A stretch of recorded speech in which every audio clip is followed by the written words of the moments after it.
आत्मा के मन, बुद्धि और संस्कार,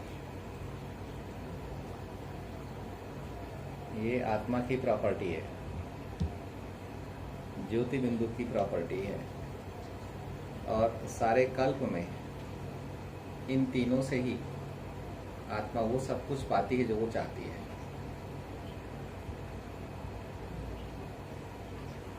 आत्मा वो सब कुछ पाती जो वो चाहती है। अब आत्मा ही पालनहार है, आत्मा ही स्थापक है, और आत्मा ही परिवर्तक है, और आत्मा ही विनाशक है, टर्मिनेटर है। कुल मिला के दो शब्दों में कहा जा सकता है कि आत्मा ही मुक्तिदाता और आत्मा ही जीवन मुक्तिदाता है। मास्टर मुक्तिदाता और मास्टर जीवन मुक्तिदाता। और आत्मा के पिता परमात्मा आत्मा को सिखाते हैं, आत्मा को पढ़ाते हैं। अब जैसे हम रोज सुबह से लेकर रात तक अपने शरीर को संभालते हैं, अपनी मूर्ति को संभालते हैं, व्यवस्था ही पूरी शरीर को संभालने की रहती है पूरे दिन भर में, वैसे ही हमें अपने मन, बुद्धि, संस्कारों को भी संभालना है ना। अभी और दिल को भी संभालना है। सेल्फ स्टडी बहुत ज़्यादा करनी होती है इसमें। राजयोग एक ऐसा ज्ञान है, सारे राज आत्मा और परमात्मा में समाये हुए हैं। तो जब तक हम सेल्फ स्टडी नहीं करेंगे और सुप्रीम की स्टडी नहीं करेंगे, तब तक हमारे को समझ में नहीं आएगा। और इन दोनों के लिए चाहिए आत्म अभिमानी अवस्था, यथार्थ आत्म अभिमानी अवस्था। काम चलाऊ नहीं, केवल चिंतन मनन से काम नहीं चलेगा। क्या चाहिए? यथार्थ आत्म अभिमानी अवस्था। कारण क्या होता है कि आत्मा अपने 24 घंटों में अगर योग युक्त नहीं है तो वो अपने संस्कारों के साथ में रहती है। आत्मा ने मन से जीना सीख लिया है। साकार दुनिया का कनेक्शन मन से है, आकार से है और साकार से है ना। ये मन से चलने वाली ताकतें हैं, चाहे आकारी शरीर हो चाहे साकारी शरीर हो, तो ये मन से चलती है। तो आत्मा ने मन से जीना सीख लिया है और बुद्धि और दिल से जीना भूल गई है। जब उसको दुख आता है, जब उसको तकलीफ आती है, या जब कोई बहुत ही अंदर की प्राप्ति होती है उसको, तभी उसके दिल और बुद्धि काम करते हैं। नहीं तो निर्णय लेने की जरूरत जनरली कम पड़ती है। उसको मनोरंजन में ही अच्छा लगता है, उसको अभिमान में ही अच्छा लगता है। तो अभिमान के वश होकर ही जो कुछ भी करती है वो अपना डिसीजन वगैरह लेते रहते हैं। लेकिन बाबा बहुत गहरी बात समझा रहे थे कि अपनी बुद्धि की पालना आत्मा को करनी है, अपनी बुद्धि में स्थापना भी आत्मा को करनी है, और अपनी बुद्धि में परिवर्तन भी आत्मा को ही करना है, कोई दूसरा नहीं करेगा। दूसरी चीज कि सबसे पहले आत्मा को अपनी जिम्मेदारी उठानी है। सबसे पहले आत्मा को आत्मा की जिम्मेदारी उठानी है, देह की जिम्मेदारी भी आखिरी है। ठीक है। अब आत्म अभिमानी अवस्था बने आत्मा की, स्वदर्शन हो, स्व की समीपता हो, परमात्म दर्शन हो, परम धाम में बाबा को आत्मा देखे। इसमें टाइम भी थोड़ा बहुत, तो बुद्धि को पालना मिले। अब आत्मा की बुद्धि को पालना मिलती है योग से, आत्मा के मन को पालना मिले, लेकिन फिर भी पालना दे शिव बाबा। अब शिव बाबा से कैसे पालना दिलाए आत्मा अपने आप को? तो नेचुरली उनसे संबंध स्थापन करना पड़ेगा। जब तक उनसे संबंध नहीं होंगे तब तक आत्मा को प्राप्ति नहीं होगी, और आत्मा को प्राप्ति नहीं तो दिल को प्राप्ति नहीं, बुद्धि को प्राप्ति नहीं, मन को प्राप्ति नहीं, और संस्कारों को प्राप्ति नहीं। तो फिर तन को कहाँ से प्राप्ति हुई? अब जब प्राप्ति नहीं तो नेचुरली मन कहीं ना कहीं उदास होता है, आत्मा में कहीं ना कहीं उदासी आती है। अच्छा, आत्म अभिमानी अवस्था से बाबा से कनेक्शन बैठता है, इसको प्राप्ति बाबा से होनी है। और संपूर्ण प्राप्ति कहाँ से? दिल से लेकर संस्कारों तक की संपूर्ण प्राप्ति बाबा ही कराते हैं। वो बाबा का वर्षा ही है। जब तक बाबा का वर्षा ना मिले तब तक आत्मा को प्राप्ति ना। हमें बाबा की समीपता भी हासिल करनी है। आत्म अभिमानी तो बनना ही बनना है, लेकिन बाबा की समीपता भी चाहिए। हम बाबा का बच्चा बनकर भी चले, हम अपने जीवन में मालिक हैं, चलो ठीक है। हम आत्माओं के बीच में भी मालिक हैं, ये भी ठीक है। लेकिन जब बाबा सामने है या जब हम बाबा के पास जाते हैं तो हम बच्चा हैं। तो हमें बाबा को, ब्रह्मा बाबा को माता पिता के रूप में और अपने को बच्चे के रूप में भी देखना है। तब जाके हमारा संबंध, जब तक संबंध ना हो तब तक ताकत कहाँ से आए? ये किला है, आत्मा और परमात्मा के बीच में किला स्थापन होता है। संबंध किले का काम करता है, संबंध सुरक्षा का काम करता है। अगर संबंध ना हो तो फिर संबंध ना हो तो अम्मा कैसा लगता है? कैसा लगता है? अकेलापन लगता है। अब अकेले हैं तो अनेक जन्मों से सबके बीच में जीने की आदत। अब इतने दिन से सब साथ में आते थे ना, साथ में खाते पीते थे। अभी कोई नहीं आता, खराब लगता है। और सबको खराब लगता है, केवल एक को नहीं, सबको खराब लगता है। ये हमारा अलौकिक परिवार है। तब बाबा समझाते हैं कि अपनी बुद्धि की पालना बुद्धि योग से करेंगे, है ना। जब योग युक्त होंगे, बाबा से योग युक्त होंगे, तब बाबा के संपर्क में आएंगे। और जब रोज रोज संपर्क में आएंगे तब संबंध बनता है, तब जान पहचान होती है। सिर्फ ज्ञान रत्नों पर ही विचार सागर मंथन करने से बाबा से संबंध स्थापन नहीं होगा, आत्म अभिमानी अवस्था नहीं बनेगी। लेकिन योग के लिए एक फाउंडेशन जरूर मिल जाएगा। लेकिन फिर आत्मा को अपनी बुद्धि का भी उपयोग करना है और बाबा से योग युक्त होना है। फिर दूसरा, मन को पालना कैसे दें? तो मन को पालना श्रेष्ठ संकल्प शक्ति को जन्म देकर दें।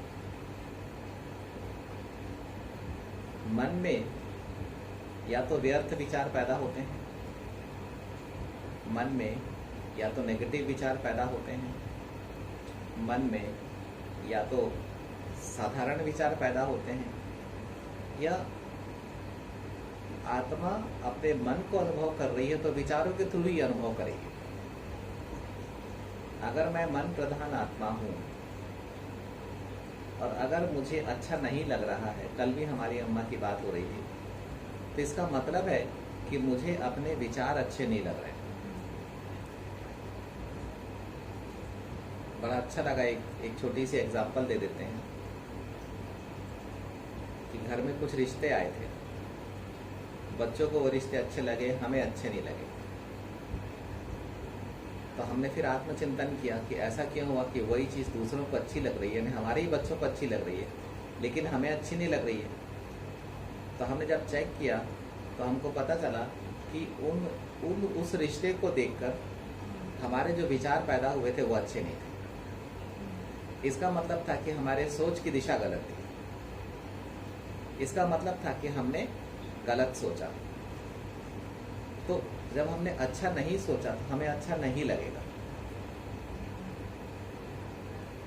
हमने उस रिश्ते के पीछे की विशेषता नहीं देखी, उस रिश्ते के पीछे की सच्चाई नहीं देखी, उस रिश्ते की गहराई नहीं देखी। हमने उथलापन देखा, हम पूर्वाग्रहित हो गए, हमने कल्पना कर ली, ऐसा हो रहा है, ऐसा हो जाएगा, कल्पना कर लिया, तो हमें अच्छा नहीं लगा। तो हमेशा हम ध्यान रखेंगे एक बात कि अगर हम मन की पालना नहीं करेंगे, मन की पालना हमेशा बुद्धि योग से होती है। आत्मा को बुद्धि से गुण मिलेंगी, शक्तियां मिलेंगी बुद्धि योग के द्वारा। अब आत्मा के मन को भी चाहिए, तो आत्मा के मन को प्राप्ति होगी बुद्धि योग के द्वारा।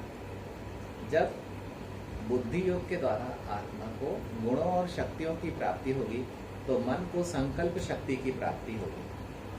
जो बातें समझ में आ रही हैं, वो समझने की जो एनर्जी है वो मन के लिए संकल्प शक्ति का काम करती है।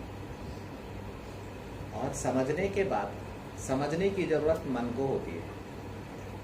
बुद्धि समझने और समझाने की शक्ति है, मन और संस्कारों को समझना होता है। सतो प्रधान मन के समझने की शक्ति, समझने की कैपेसिटी ज़्यादा होती है। रजो प्रधान मन के समझने की कैपेसिटी उससे कम होती है। और तमो प्रधान मन के समझने की शक्ति और कम होती है। और इसी प्रकार सतो प्रधान संस्कार काफ़ी समझ पाएंगे, रजो प्रधान संस्कार कम समझेंगे, तमो प्रधान संस्कार नहीं के बराबर समझेंगे। तो उनको समझाने के लिए भगवान को आना पड़ता है। जो आत्मा संस्कारों के वश है, तमो प्रधान संस्कारों के वश है, उनको समझाना, और जो आत्मा श्रेष्ठ संस्कारों के वश है उनको समझाना। जिस आत्मा का मन बहुत अच्छा काम कर रहा है उनको समझाना, और मन कमजोर काम कर रहा है तो उनको समझाना, दोनों में अंतर है। अभी बाबा समझाते हैं कि हमें अपने मन को भी पालना देनी है, और अच्छे कर्म करके अच्छी सोच, श्रेष्ठ सोच, यथार्थ सोच। क्योंकि मुझे जो कुछ मन गलत सोचेगा तो मुझे अच्छा नहीं लगेगा, मन बुरा सोचेगा मुझे अच्छा नहीं लगेगा। अच्छा, मन, हमने एक बात कर ली कि हम दूसरों को, तो दूसरों के बारे में अच्छा सोच रहे हैं, लेकिन हम अपने बारे में अच्छा नहीं सोच रहे। तो दूसरे तो हमें अच्छे लग रहे हैं, लेकिन हम खुद को अच्छे नहीं लग रहे। बहुत बड़ा मनोविज्ञान है, बहुत बड़ा मनोविज्ञान है। हम सोचते हैं बाबा की श्रीमत है, अच्छा सोचना है। तो अच्छा सोचना है, किसके बारे में अच्छा सोचना है? तो पहले तो अपने बारे में अच्छा सोचना है, उसके बाद में दूसरे के बारे में अच्छा सोचना है। तो पालना जरूरी है, और अपने ऑर्गन्स की पालना हमें खुद करनी पड़ती है। भले कमा के दूसरा ले आएगा, लेकिन अपने मन बुद्धि संस्कार की पालना तो मुझे खुद करनी पड़ेगी। और हम अच्छा सोचेंगे तो अच्छा लगेगा, अच्छा करेंगे तो अच्छा पाएंगे, यानी अच्छा फल मिलेगा। बहुत बड़ा विषय है। आत्मा खुद अपना मित्र है, आत्मा खुद अपना शत्रु है। किसी के सिखाने से कोई नहीं सीखता। मित्र बनकर हम सीखते हैं, और शत्रु बनकर हम सीखना बंद कर देते हैं। बाबा आए हैं, हमने देवताओं के साथ बहुत ही प्यार से जिया, क्षत्रियों के साथ भी हमने बहुत प्यार से दिया। आत्मचिंतन करें। वैश्यों के साथ भी हम बहुत ही प्यार से रहे, और कल्प के अंत तक 42 जन्म शूद्रों के साथ भी हमने बहुत ही अच्छे से जिया। जब भगवान आया तो हम थकने लगे, हम अपने मन को प्राप्ति नहीं करा पा रहे, हम अपने मन को मनोरंजन नहीं दे पा रहे। साधु सन्यासी जंगल में जाने के बाद मन से परेशान होकर वापस शहर में आ जाते। कारण वो योग तपस्या तो करते, प्राप्ति तो करते, लेकिन मन का मनोरंजन वहां नहीं मिल पाता है। तो हम मन से थकने के बजाय अपने मन को मनोरंजन दें। हम बाहर निकलकर थोड़ा सा घूमें, कुछ जरूरत पड़ने पर, अगर ऐसा लगता है जरूरत पड़ने पर हम अपने सबकी अच्छाइयों को देखें। इतने सारे हमारे दर्शनों में रहते हैं कि आखिर अमृता बहन कितना अच्छा पढ़ती है, तो क्या है उसके अंदर में जो पढ़ पा रही है। अपना किशोर भैया इतना जल्दी आए, इतना तेजी से आगे बढ़ रहे हैं, तो कौन सी विशेषता उनके अंदर में है जो हम वो इतना तेजी से आगे बढ़ रहे हैं। अरुणा दीदी इतनी सेवा भाव होते हुए भी अपने आप को संतुष्ट रखते हुए चल रही हैं, तो कौन सी विशेषता उनके अंदर में है जिसके की कारण इससे हमारे मन को मनोरंजन मिलेगा, हमारे मन को मनोरंजन मिलेगा। कविता बहन देखो जिंदगी खाली, उसके बाद भी कैसे अपने परम माता पिता के साथ, ब्रह्मा बाबा शिव बाबा के साथ, अपने अलौकिक परिवार के साथ में कैसे उमंग उत्साह से लौकिक परिवार के साथ में रहते, उमंग उत्साह से अपने आप को संभाले हुए हैं। देखो तो हमारे जीवन में भी बाबा के अलावा क्या है, हर के जीवन में अम्मा को देख लो, तो सबके जीवन में हर चीज नहीं मिलती, जो मिलता है हमें उससे संतुष्ट होना चाहिए। हम लगातार प्राप्तियों की ओर बढ़ रहे हैं, लगातार ऊंचाइयों की ओर बढ़ रहे हैं, लगातार हम अतीन्द्रिय सुखों में रमण कर रहे हैं और हम अपने मन की तरफ से असंतुष्ट हो रहे हैं, तो ये नहीं होना चाहिए। अपने मन को बहुत शक्तिशाली पालना देनी है, उमंग उत्साह से पालना देनी है। हमें जब ज्ञान समझ में आ रहा है तो योग के द्वारा उस समझ को हमें मन को प्रेषित करना चाहिए और अपने मन के मनोरंजन की व्यवस्था करनी है, अपने मन को व्यस्त करना है ताकि मन अकेलापन ना महसूस करे, ताकि मन कमजोर ना पड़े। एक बार हम मुंबई गए थे रमेश भाई साहब के पास में ट्रीटमेंट करने के लिए। अब वहाँ पर हमने देखा कोई भाई बहन भाव हमको बहुत ज़्यादा दिखा, तो वीणा दीदी को एकदम आगे और हमको एकदम पीछे, तो हम अपसेट हो रहे थे। तो जब अनिला दीदी रमेश भाई साहब की बहन, उन्होंने देखा कि भाई तंग हो रहा है, ये लोग तो पूर्वजों में से हैं, तो उन्होंने वनीता बहन जहाँ पर वर्ली सेंटर में हमको रोका था, वनीता बहन को बोला कि भाई परेशान हो रहा है, इसको व्यस्त करो। तो वनीता बहन ने सवेरे से रोज सवेरे और शाम की क्लास हमारे को दे दी कि भाई जी आप क्लास कराइए, आप सीनियर हैं, आप क्लास कराइए। और फिर वो सेवा में चले जाती थी और सुबह से हम मुरली क्लास हम कराते थे, मुरली के पहले की क्लास हम कराते थे, शाम के पहले की क्लास बाबा ने हमें मौका दिया। और फिर आने के बाद में बहुत महिमा करती थी, आज तो सबको उड़ा दिया आपने, आज तो बहुत अच्छी क्लास कराई, सारे भाई बहन बोल रहे थे। तो हमारे को बड़ा अच्छा लगने लग गया, हम नॉर्मल हो गए। जो उदासी आ रही थी, जो अंदर में कुड़ रहे थे, कलप रहे थे, प्राप्तियां थी लेकिन मन का मनोरंजन नहीं था। हमें अपना मित्र बनना है, ये बात हमें ध्यान रखना है, हमें अपना शत्रु नहीं बनना है। और बाबा ने क्या बोला था, मित्रता किसको कहते हैं? एक बाप को याद करना, दूसरा अपने को आत्मा समझना, तीसरा बाबा का परिचय देना, यह है अपने से मित्रता। और इसी में हमारा मनोरंजन हो जाएगा। तो अपने मन को मनोरंजन देना भी जरूरी है। हमें संन्यास भाव में आगे नहीं बढ़ना है, नहीं तो मन बिगड़ गया तो सुधरना बड़ा मुश्किल हो जाता है।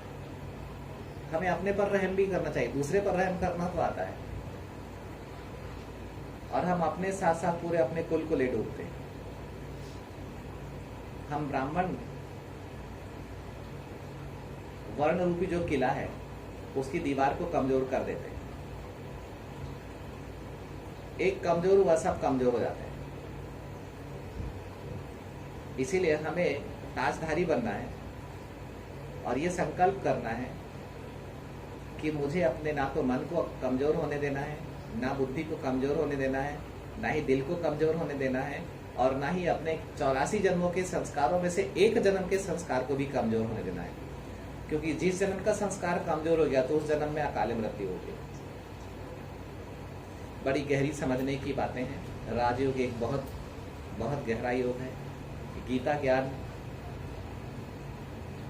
ये जो Gita episode, real Gita episode चल रहा है हम सब भारतवासियों के जीवन में, हमको उससे शक्ति उठाना है, ना कि कमजोरी उठाना है। और हमें कल्प भर की पावर उठानी है। हमें ऐसा नहीं कि 1-2 जन्म के लिए चाहिए या हमको केवल अभी फिलहाल काम चलाना है, नहीं। विषय दूसरा था। बाबा ने और बहुत बड़ी बड़ी बातें समझाई थी कि हम रिश्ते किस स्तर पर निभाते हैं। हम लोग आपस में टेम्पररी रिश्ते निभाते हैं, थोड़ी देर निभाते फिर अपने अभिमान में मगन हो जाते, फिर थोड़ी देर रिश्ते निभाते फिर अपने अभिमान में मगन हो जाते। लेकिन संगम युग पर बाबा बोलते हैं निरंतर मुझसे रिश्ता निभाओ। निरंतर मुझसे संबंध बना के रखो। अव्यक्त मैं सत्य हूँ और सत्य अर्थात संपूर्ण, तो लगातार मुझसे रिश्ते निभाओ और बहुत भावनाओं से, बहुत ही सच्ची दिल से रिश्ते निभाओ, तब जाकर तुम विजय पा पाओगे। जैसे देहधारियों से रिश्ते निभाते हो उस स्टाइल में मुझसे रिश्ता निभाओगे तो मुझ अपने आप को संतुष्ट नहीं कर पाओगे। आज ये विषय था एक्चुअली, ठीक है, लेकिन जरूरत जिस विषय की होती है हमें तो उस विषय पर भी पढ़ना होता है ना, ठीक है। ओम शांति। हमारी शुभ भावनाएं, शुभकामनाएं सबके साथ हैं और हम बाबा से बहुत दुआ करेंगे कि सब बहुत ताकत से आगे बढ़ें।